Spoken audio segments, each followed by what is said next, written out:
Praise the Lord everyone. सबको जय मसीह की। आइए हम सब उस पवित्र वचन को पढ़ते हैं जो वचन हमें परमेश्वर के दास अपोस्टल अंकुर यूसुफ नूरलाज द्वारा और परमेश्वर की दासी पास्टर सोनिया यूसुफ नूरलाज द्वारा दिया जाता है। आइए हम सब उस पवित्र वचन को पढ़ें। आप वीआईपी लोग हैं, जैसे कि वचन उत्पत्ति 1:28 आयत में लिखा है, परमेश्वर ने आपको आशीष दी और आपसे कहा, फूलो फलो और पृथ्वी में भर जाओ और उसको अपने वश में कर लो और समुंदर की मछलियां तथा आकाश के पंछियों और पृथ्वी पर रेंगने वाले सब जंतुओं पर अधिकार रखो। आमीन। मेरे प्रियो, परमेश्वर ने सबसे पहले धरती, आकाश, ज्योति, पेड़ पौधे, जीव जंतु, समुंदर सब कुछ बनाया और फिर आखिर में परमेश्वर ने आपको बनाया, क्योंकि आप वीआईपी हैं।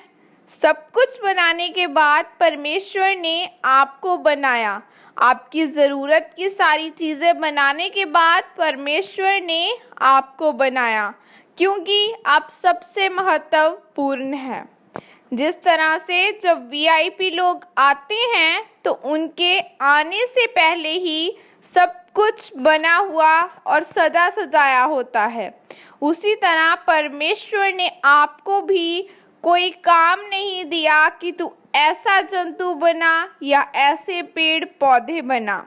बाइबल में लिखा है कि परमेश्वर ने सब कुछ बनाने के बाद इंसान को अपनी समानता में बनाया और इस धरती पर भेजा।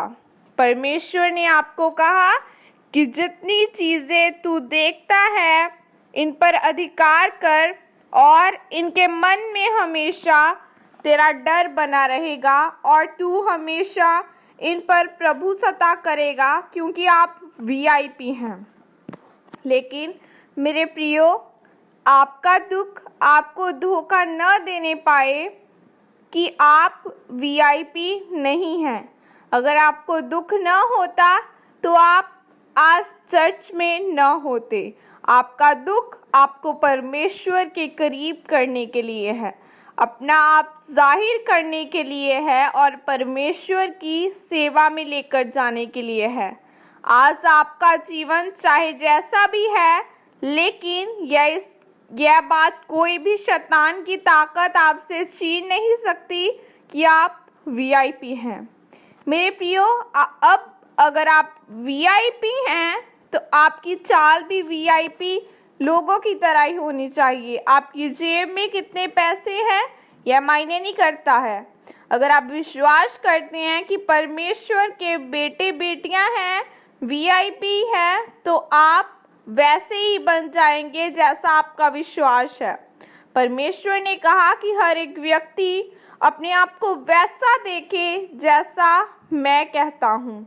जब मैं मसीह में आया तो मेरे ऊपर दुष्ट आत्माओं के अटैक कम होने की बजाय और ज़्यादा बढ़ गए थे और यह मेरे लिए एक बहुत बड़ी समस्या थी। तब मैं यह सोच रहा था कि इस समस्या के कारण तो मैं प्रभु में आया था, लेकिन यह समस्या घटने की बजाय बढ़ क्यों रही है। और परमेश्वर के एक दास ने मुझसे कहा था कि तू शीशे के सामने खड़ा होकर अपने लिए बोला कर कि तू परमेश्वर का अभिषिक्त जन है, तू वीआईपी है और परमेश्वर तुझसे प्यार करता है। ऐसी बातें शीशे के सामने खड़ा होकर मैं तब बोलता था जब मुझ पर दुष्ट आत्मा के अटैक होते थे, और आज हर वह बात जो मैंने शीशे के सामने खड़ी होकर अपने लिए बोली थी, उन्हें मैं आज अपने जीवन में पूरी होते हुए देख चुका हूँ। अगर आप अपने दुखों की परवाह करते हुए हर एक हालात में परमेश्वर में अड़े और खड़े रहेंगे और हर एक हालात में परमेश्वर में अड़े और खड़े रहेंगे, अगर आप अपने दुखों की परवाह न करते हुए हर एक हालात में परमेश्वर में खड़े रहेंगे, तो एक दिन परमेश्वर आपको ऊंचा करेगा, चंगा करेगा और आपको आशीषित करके यह साबित करेगा कि आप परमेश्वर के बेटे और बेटियां और परमेश्वर के वीआईपी जन हैं। आमीन। यह अंगीकार आपके द्वारा किया जाए। सर्वशक्तिमान परमेश्वर, इस वचन के लिए पिता मैं आपका धन्यवाद करती हूँ।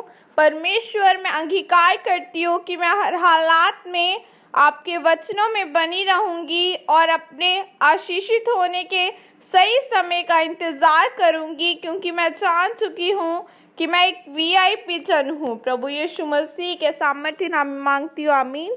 सबको जय मसीह की। God bless you all. परमेश्वर आप सबको आशीषित करे।